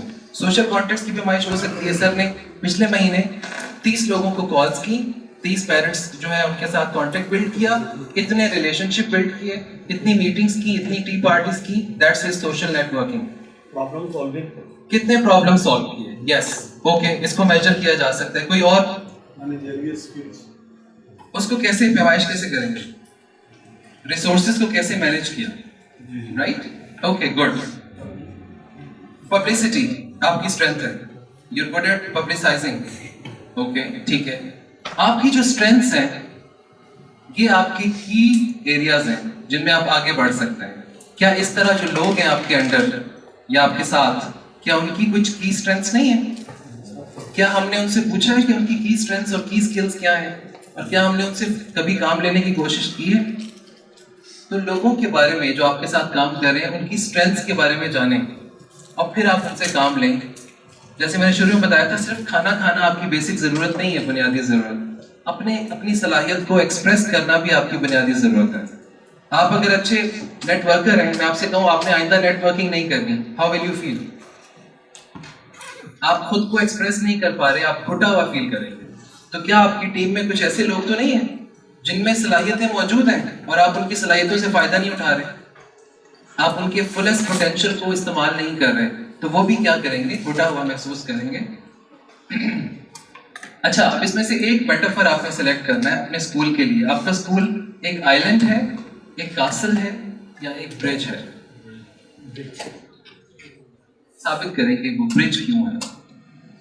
आइलैंड यानी एक जजीरा, कासल यानी एक बुलंदोबाला एक बड़ी इमारत जैसे कोई महल, और ब्रिज एक पुल। सर वो अपना पेड़ के दरमियान और लोगों के दरमियान के दरमियान एक रास्ता है इकट्ठा करने का। ओके, कम्युनिटी के दरमियान और स्कूल के दरमियान एक रास्ता है। सर स्कूल जो है वो ब्रिज बना है बच्चों और तालीम के दरमियान, बच्चों और तालीम, बच्चों और उनके मुस्तकबिल के दरमियान ब्रिज बना है। ठीक है, यानी कॉन्टेक्ट है। अब इसको हमने साबित भी करना है, क्योंकि अक्सर ये होता है कि स्कूल एक अलग एंटिटी है और उसका रियल लाइफ से कोई ताल्लुक नहीं है। अनफॉर्चुनेटली जो स्किल्स हम बच्चों को स्कूल्स में सिखाते हैं, क्या प्रैक्टिकल लाइफ में उनके काम आती है? कितने % आती है? दूसरी सबसे बड़ी बात जो है ना कि वो स्किल मतलब कैसे हम इसको आइडेंटिफाई करें कि हम सिखा क्या रहे हैं। पहले हमें तो ये मतलब पता होना चाहिए ना कि हम सिखा क्या रहे हैं। अगर वो आइडेंटिफाई हो जाए तो फिर यस रिजल्ट ओरिएंटेड है, लेकिन अगर हमें नहीं पता और हम अंधेरे में तीर चला रहे हैं तो ट्रू। अब ये बिल्कुल इंटायरली डिफरेंट टॉपिक हो जाएगा, वरना इस पर बहुत बात हो सकती है कि कौन सी स्किल्स को हमने फोकस करना है जो बच्चे के काम आएंगी। डिजिटल दौर है और हम चीज़ों को रिवाइज नहीं कर रहे। ओके, आगे बढ़ते हैं।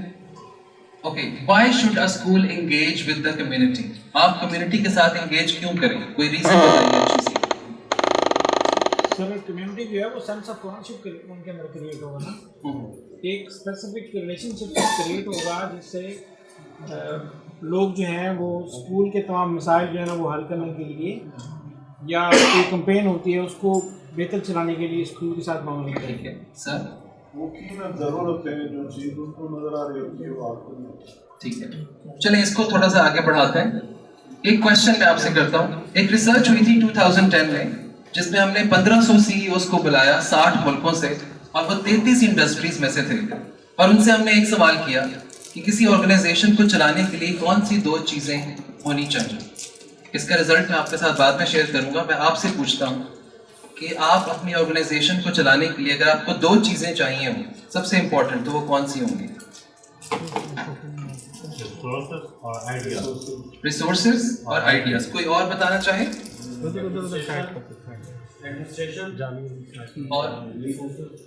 और रिसोर्सेज। ओके, ठीक है, मजीद आइडियाज? देखिए, आपने सिर्फ सरवाइव नहीं करना, आपने ग्रो करना है। और ये रिसर्च पब्लिश्ड है, आप इसको देखिए। टॉप इंडस्ट्रीज में से लोग आए 1500 और उन्होंने अपने आइडियाज दिए और उनके सेम आइडियाज थे। ठीक है, तो और अभी तक आप नहीं पहुंच पाए उन 2 पॉइंट्स पर जो इस रिसर्च के नतीजे में सामने आए थे। जी, एनीबॉडी एल्स? लोगों की जरूरत क्या है? Need. Okay, alright, better but not exact. Sir ज़हन का कोई हम आंगी होनी। चलिए आपकी हेल्प करते हैं, एक एक्सपेरिमेंट आपके साथ शेयर करते हैं सर। ओके, ये 2 ब्रांड्स आपके सामने हैं, ब्लैकबेरी और कोडैक। जानते हैं इन 2 ब्रांड्स को? ओके, तो बताइए कि ब्लैकबेरी के साथ क्या हुआ? It used to be a status symbol. जिनके पास होता था वो वक्त की ज़रूरत का ख्याल नहीं रखते हैं। वक्त, इनोवेशन, उस वक्त डिमांड जो होती है, सोसाइटी की डिमांड,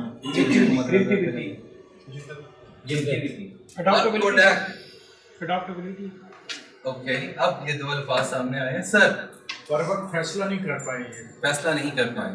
हम सब ने कोडैक का वो रोल वाला कैमरा यूज किया है, इज दैट राइट? अब आपके सामने एक डिजिटल कैमरा हो और एक वो 36 फोटोज वाला कैमरा, आप कौन सा लेंगे? डिजिटल लेंगे।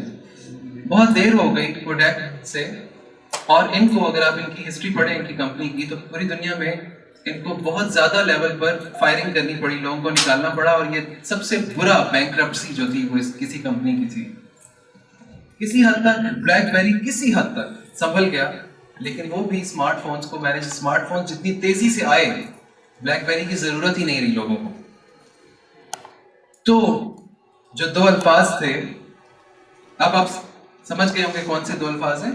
क्रिएटिविटी और एक और लफ्ज यहाँ पे आया था, अडैप्टेबिलिटी। Thank you. अगर आपने ग्रो करना है, अगर दारे अरकम ने ग्रो करना है, तो ये दो अल्फाज आपकी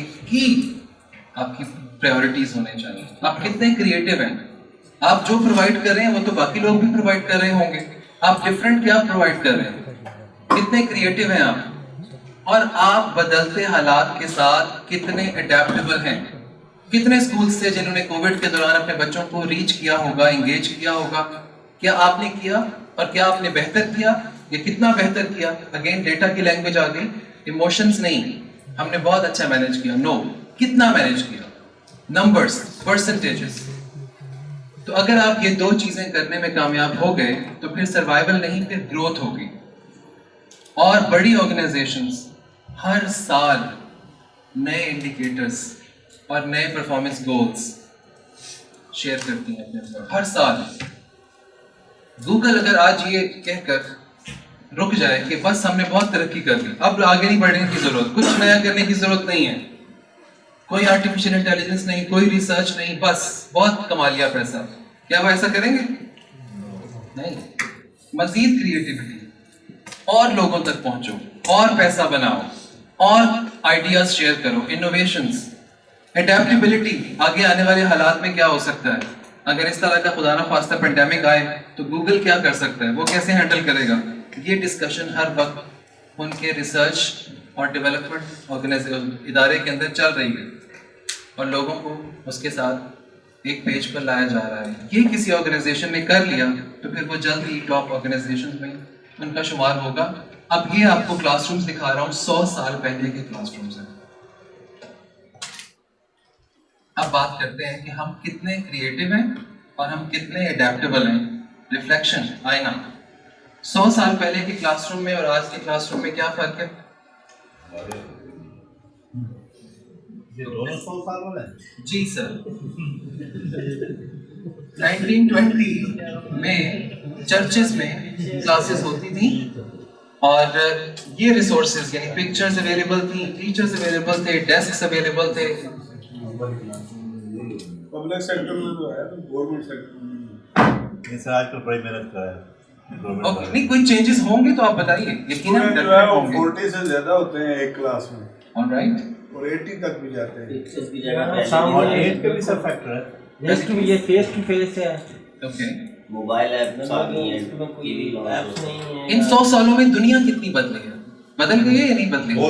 सर दुनिया इतनी बदले कि 2006 के अंदर नोकिया था, और 2020 के अंदर अब आप देखिए आईफोन भी आ गए। तो अगर दुनिया बदली है तो हमारी क्लासरूम्स क्यों नहीं बदले? सर बदल चुके हैं जी। क्लासरूम इन सेंस के ये क्लासरूम मुझे बेहतर लग रही है। ओके, असल में सर भी कहते दिस इज अनफॉर्चुनेट। अब देखिए जी, हैं जैसे उसी तरह का दौर अब भी हम दे रहे हैं। जैसे आज का जो नई चीज़ इंफॉर्मेशन आ गई है, हम उसको यूज उसके अंदर क्लासरूम में नहीं कर रहे। यस, आप जो करवा रहे हैं क्लासरूम में वो बच्चों के कितने काम आएगा? अगर ऐसा है तो फिर आप अडेप्टेबल हैं, अगर नहीं आएगा तो फिर हम क्रिएटिव और अडेप्टेबल नहीं हैं। एलीट स्कूल सिस्टम्स में एक वीडियो भी आप लोगों को दिखाना चाहता हूँ, वो अभी मैं थोड़ी देर में, इफ वी हैव टाइम, जिसमें फिनलैंड जो इस वक्त दुनिया में लीड कर रहा है एजुकेशन को, अपने नाम सुना होगा, फिनलैंड का छोटा सा मुल्क है, लेकिन हर तरह की रिसर्च में, चाहे वो मेडिसिन हो, इंजीनियरिंग हो, वो टॉप पर है। उसके बच्चे हर साल जो साइंस के एग्जीबिशंस होते हैं उसमें टॉप पर आते हैं। रीडिंग का हो, साइंस का हो, मेडिकल का हो, हर फील्ड में वो आगे हैं। छोटा सा मुल्क है लाहौर जापान। तो फिनलैंड क्यों आगे है, उनकी एजुकेशन सिस्टम की एक पूरी एक विजिट है जो अमेरिका ने किया और वो जानना चाह रहे थे अमेरिकन के फिनलैंड क्यों आगे जा रहा है। तो एक वीडियो मैं आपके साथ शेयर करूँगा और जो कि मेरे लैपटॉप में है, मेरा ख्याल था कि हम वो कनेक्ट करेंगे।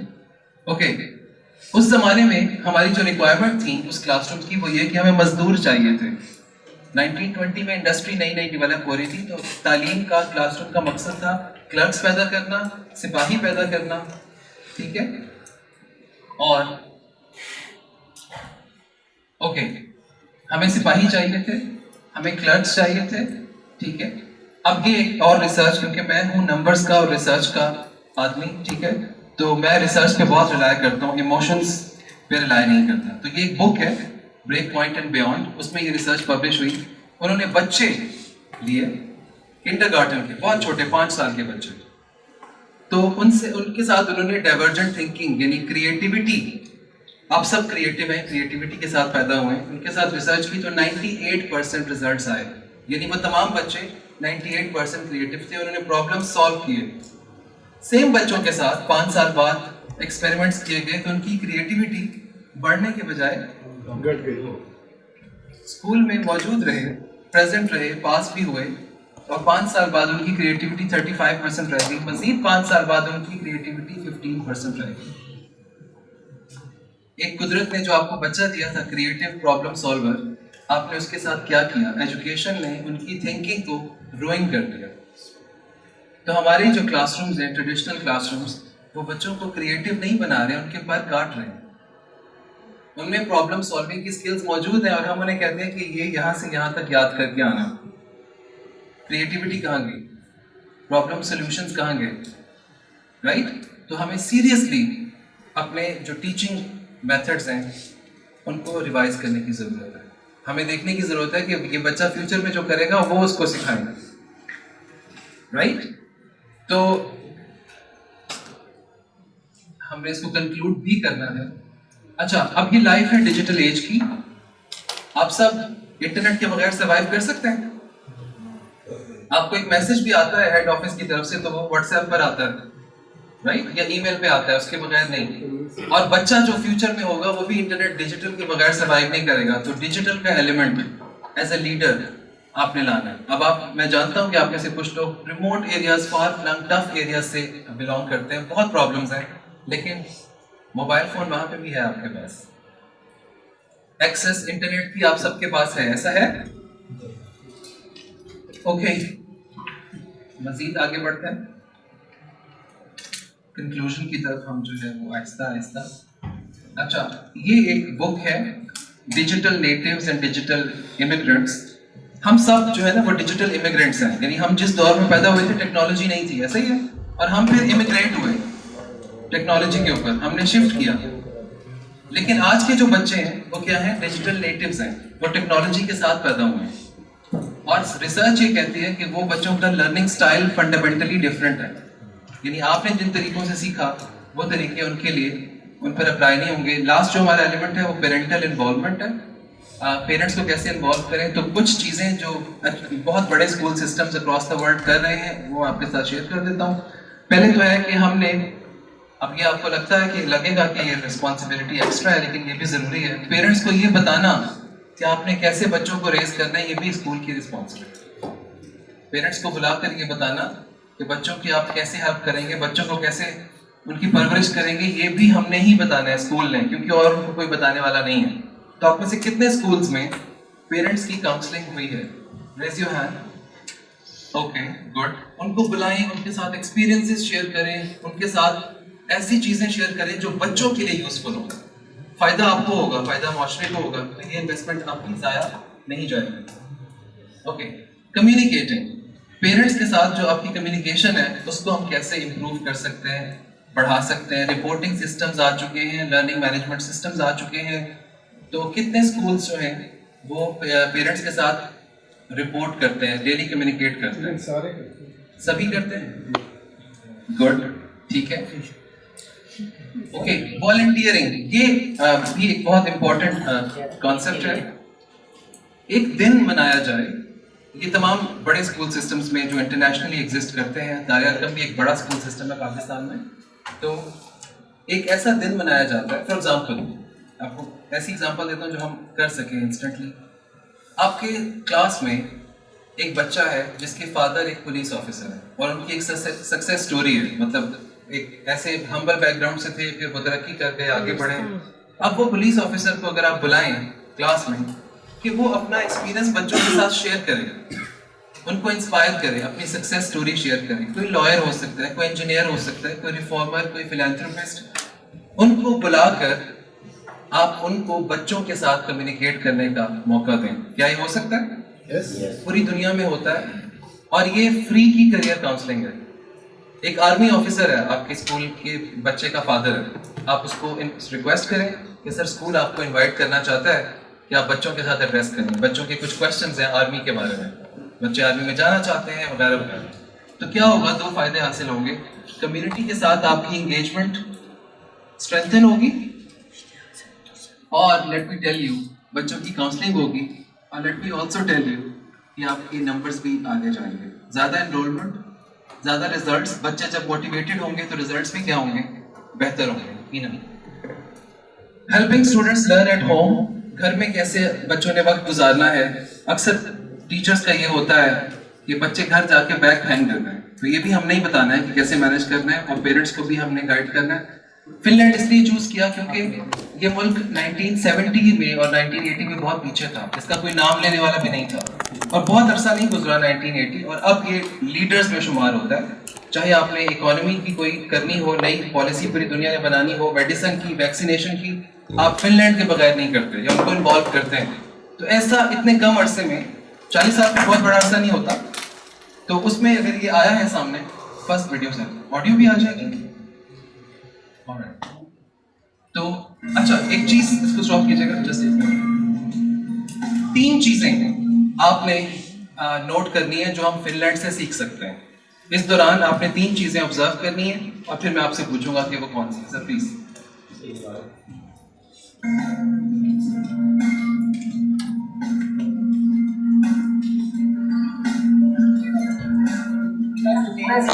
We are really delighted to be here and to not only see the schools, but also ask you a lot of questions about, what the Finnish education system is like and how. If you spend 3 hours or so in a school, as we did this morning, you saw real relationships and real respect between administrators and teachers. You also see really small enough class sizes so that there's a real differentiated instruction. So all the things that we say are important in terms of instruction for kids, not simply having a teacher in a classroom, not simply having a smartboard or books, the wraparound services starting with daycare facilities and early childhood. That preschool is really a child-centered facility. Yes. You see the attention paid to the experiential learning, and that the buildings are retrofit for kids. Thanks to the OECD PISA data, it shows that Finland is performing better than the average. Yeah, we have been passing everybody else. What did we do to make this possible? Our policy of teachers is again very different to many other countries. First of all, we insist that every teacher in Finnish school has to have master's degree. All the Finnish teachers have to be treated like professionals. When people ask me that how do you know in Finland that your students are learning in school? And I always say that ask the teachers, they know. Just like you ask the medical doctor if he or she thinks that the patients are doing well. Working as a teacher in Finland, it's really something nice. And when we get the appreciation for our work, that's even better. Teachers are appreciated in this country. You feel it? Yeah, I do. Alexander? I think it's a general atmosphere that teachers are valued and the profession is appreciated in all society, and we have a good education to become a teacher. Teachers' professionalism means something. You see it in the school, you see that it's real. But what the teachers also talked about was the pride that the community has in its teaching force. And you could see it in terms of the pride that the kids had in their teachers as well as the confidence that the teachers had when you walked into their classrooms. So this is my main subject, psychology. We are trying this book into two different schools. This class and the school quite near Lhasa.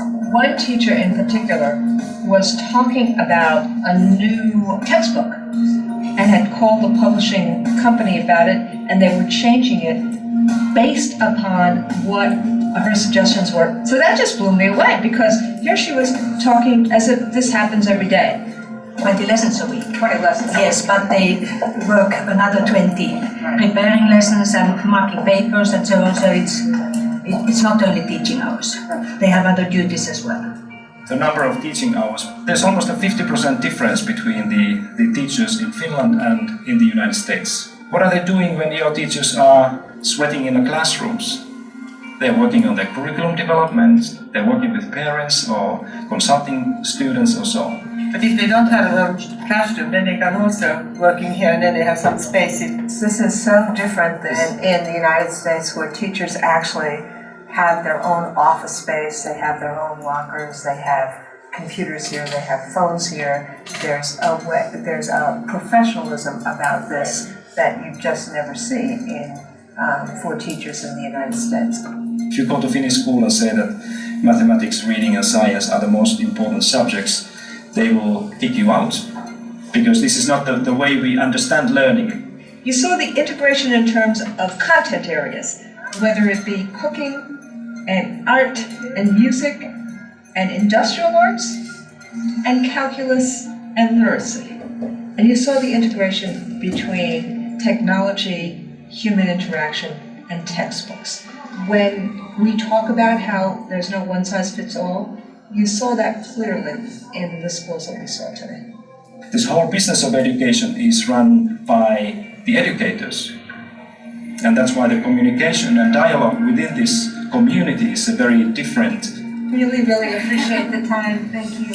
What is so obvious about the education system in this country is that people are engaged in problem solving, not in winning arguments. The notion that somebody is an obstacle is just irrelevant here. It's not even part of the conversation. The conversation is always about how can we all together help children. They assume that teachers should be the center of a child-centered education system, and they work to make sure that teachers have what they need to accomplish their task of educating a country.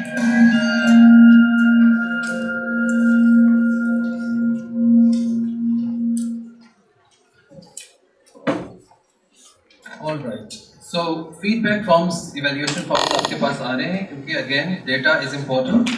तो इस दौरान आप बताइएगा कि कौन सी चीज़ें जो है वो हम अप्लाई कर सकते हैं फिनिश एजुकेशन सिस्टम से. जी सर. जी please.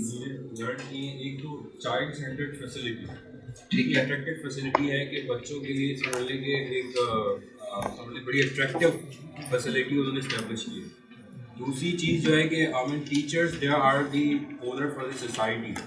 I mean the kind of comments you have seen कि टीचर्स को कितना फैसिलिटेट किया है. उनके वर्किंग आवर्स भी डिफरेंट हैं, उनके लिए अलग से उनके डेस्क हैं जिस पर वो बैठ के काम करते हैं. तो उन्होंने बेसिकली जो रियल स्टेक होल्डर है उनको एम्पावर किया है. तो एम्पावरिंग टीचर वाली बात है. तो उन्होंने टीचर्स को एम्पावर किया है, सोसाइटी के में उनको एक समझ एक ऑनरेबल स्टेटस दिया है. और तीसरी चीज़ जो है वो they are engage in problem solving not arguing. तो ये तीन चीज़ें जो है हमने इस वीडियो से लर्न की हैं. अब इसको किस लेवल पे जाके हम इम्प्लीमेंट कर सकते हैं, क्या चैलेंज, हमारे चैलेंजेस डिफरेंट हैं. बिल्कुल, थैंक यू. अब कोई और शेयर करना चाहिए, लेकिन ये जो 3 पॉइंट्स थे इनको आप रिपीट मत कीजिएगा. कोई चीज़ जो आपने नोटिस की सर? इसमें ये 3 चीज़ों के अलावा जो प्रोफेशन है टीचिंग का, उसकी इज्जत मुझे महसूस हुई है. इस पर आप कुछ बात करेंगे? इस पे मैं ज़रूर बात करूँगा, लेकिन इस जगह नहीं, क्योंकि वो एक एंटायरली डिफरेंट टॉपिक है. लेकिन यू एज लीडर्स, क्या हम अपने साथ जो काम करने वाले टीचर्स हैं, क्या हम उनको रिस्पेक्ट नहीं दे सकते? मुआशरे के लिहाज से हम सब मुआशरा हैं, हम सब मुआशरा हैं. जॉब प्लेस भी मुआशरे का हिस्सा है, ठीक है. स्किल बेस्ड लर्निंग, यानी स्किल सिखाई जाती हैं। और कोई चीज? हर चीज प्रैक्टिकल के अंदर थी, हर चीज उन्होंने कहा इसको करना है। Exactly, hands on, hands on. Teacher और पेरेंट का कोऑर्डिनेशन होती है, पेरेंट्स के साथ contact. So thank you so much, आपने ये पॉइंट्स जो है वो नोट किए। मेरा टाइम जो है वो यहाँ पर ख़त्म होता है। आई होप कि कुछ थोड़ी बहुत वैल्यू जो है वो ज़रूर ऐड की होगी मैंने, और अगर आपने जो कोऑपरेट किया, सपोर्ट किया, पार्टिसिपेट किया, क्वेश्चंस किए, उसके लिए थैंक यू सो मच। और आई होप कि फिर किसी प्लेटफॉर्म पे आप लोगों के साथ दोबारा ज़रूर मुलाकात होगी किसी और टॉपिक पर इंशाल्लाह। Thank you.